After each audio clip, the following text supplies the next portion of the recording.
नमस्कार दोस्तों, grand news में आप सभी का स्वागत है। अभी हम मौजूद हैं सूरजपुर में कलेक्ट्रेट पे, जहां पर किसान मौजूद हैं और कि भारतीय किसान यूनियन के प्रदेश प्रवक्ता पवन खटाना भी मौजूद हैं। पवन जी, आप लोग अभी बात कर रहे थे तो प्रशासनिक अधिकारियों को आप बता रहे हैं कि सरकार ने हमारे साथ वादा खिलाफी किया है। किन मुद्दों को लेकर के आज आप लोग कलेक्ट्रेट पे आए हैं? हमने लगातार 13 महीने दिल्ली के चारों तरफ, गाजीपुर बॉर्डर हो, ढासा बॉर्डर हो, सिंगू बॉर्डर हो, टीकरी बॉर्डर हो, पलवल बॉर्डर हो, शाहजहांपुर बॉर्डर हो, कोई भी बॉर्डर हो, हम लगातार वहां 13 महीने धरने पर बैठे रहे। और देश की सरकार को ये बताना हमने चाहा कि जो आप काले कानून लेकर आए हो इनको वापस ले लो और देश में एक MSP पर कानून बनाओ। देश की सरकार ने एक दिन आकर के ये कहा कि जो काले कानून हमने बनाए थे उनको हम वापस ले लेते हैं। फिर सभी मीडिया बंधुओं ने ये कहा कि एक कदम सरकार आगे आइए, एक कदम आप पीछे हट जाइए, इनको समय दे दीजिए। MSP एक ऐसी चीज है जिस पर कमेटी बनने के बाद ही उसको कानून का रूप दिया जा सकता है। देश के किसान ने देश के हित को मानते हुए, और जो आम पब्लिक वहां पर अपने आप को परेशान मान रही थी जाम की वजह से, उन्होंने कहा ठीक है, हमने आपको 1 महीने का समय दे दिया। उसको 1 महीने के समय देने के बाद हम सब लोग अपने घर चले गए, लेकिन सरकार ने आज तक उसके करने के बाद कोई काम उस पर नहीं किया है, ना कोई MSP पर कमेटी बनाई है। जो हमारे किसान शहीद हुए उनको ना शहादत का दर्जा दिया गया, शहीद का दर्जा भी नहीं दिया गया है। उनको जो फौरी तौर पर कोई संसाधन या कोई लाभकारी योजना उनको दी जानी चाहिए थी उनके परिवार को, जिससे कि वो अपनी जीविका चला सकें, ना वो दी गई है। और जो मुकदमे सरकार ने आंदोलन के दौरान किसानों पर, मजदूर पर लगाए, ना वो वापस लिए गए। उसको लेकर के हमने कहा कि जो हमसे आपने वादा किया था वो वादा खिलाफी हो गई, आपने हमारे साथ विश्वासघात किया है। इसको लेकर के हम 31 जनवरी को पूरे देश में सभी DC और DM ऑफिसों पर एक अपना ज्ञापन प्रेषित करेंगे।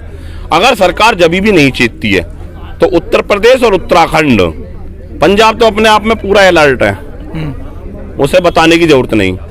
उत्तर प्रदेश और उत्तराखंड में हम जाएंगे और मिशन UP और मिशन उत्तराखंड चलाएंगे। क्या रहेगा मिशन UP और उत्तराखंड? आप क्या चुनाव प्रचार करेंगे? चुनाव प्रचार नहीं करेंगे। चुनाव में ये बताएंगे कि ये जो सरकार है बड़ी ठगी सरकार है, ये योगी का रूप धारण करके ढोंगी का काम कर रहे हैं। ये देश की बेटी को रात के 12 बजे जलाते हैं और बुलंदशहर में आकर के ये कहते हैं कि बेटियां सुरक्षित हैं।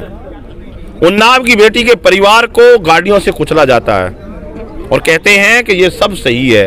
व्यापारियों को रात में उठा करके और ठोक दिया जाता है, अगले दिन बताया जाता है कि हमारी भूल से ठुक गया। यहाँ जो देश के गृह राज्य मंत्री अजय मिश्र टेनी वो किसानों को कुचलते हैं। यहाँ पर ये हालात पैदा हो गई है कि किसान अपनी फसल को आधे मूल्य पर बेचने के लिए मजबूर हो गया है। ये चीज हम बताएंगे जाकर के। तो सरकार ने जो वादा किया है आप लोगों से, वो अगर पूरा नहीं कर रही तो आप लोग वोट का चोट देंगे, यही आप लोग की अगली रणनीति है? हमारा कहना यह है कि अगर आधी फसल बेचने के बाद जिसको वोट देना है दे लेना, समझ लेना वही। अगर आधे रेट पे आपने अपनी फसल बेची है तो फिर 5 साल आप फिर इंतजार कर लेना। अब से पहले बिजली के रेट क्या थे और चुनाव के टाइम पर बिजली के रेट आधे क्यों करे गए, सब समझते हैं। वो कितने दिन के लिए हैं? मुख्यमंत्री जी क्लियर क्यों नहीं करते कि अब आने वाले 5 साल तक यही रेट रहेंगे या सिर्फ 10 मार्च तक हैं? ये क्लियर किया जाए ना। ये अगर आज 10 मार्च तक आधे रेट में सरकार चल सकती है तो फिर 5 साल क्यों नहीं चल सकती? इसलिए देश की जनता को क्यों लूटा इन्होंने 5 साल तक? ये हमारे मुद्दे होंगे और इन मुद्दों को लेकर के हम पूरे प्रदेश में जाएंगे। धन्यवाद पवन जी। तो इस तरीके से किसान जो हैं वो आज सूरजपुर कलेक्ट्रेट पे आए थे। किसानों का कहना है कि सरकार ने जो वादा किया था उसे पूरा कर नहीं रही है, यानी वादा खिलाफी का आरोप है। आप इसी तरीके से जुड़े रहें ग्रैंड न्यूज़ के साथ। अगर आप यूट्यूब पे देख रहे हैं तो चैनल को सब्सक्राइब कर लें और जिले से जुड़ी हर एक छोटी बड़ी अपडेट आपको ग्रैंड न्यूज़ पे मिलती रहेगी। धन्यवाद।